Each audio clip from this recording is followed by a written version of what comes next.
হয়েছে।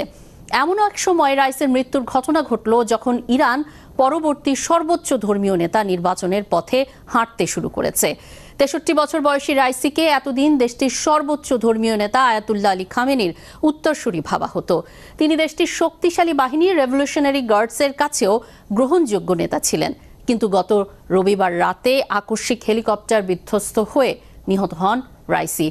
এখন দেশটির পরবর্তী ধর্মীয় নেতা কে হবেন বা দেশটির প্রেসিডেন্ট কে হবেন তা নিয়ে আলোচনা শুরু হয়েছে।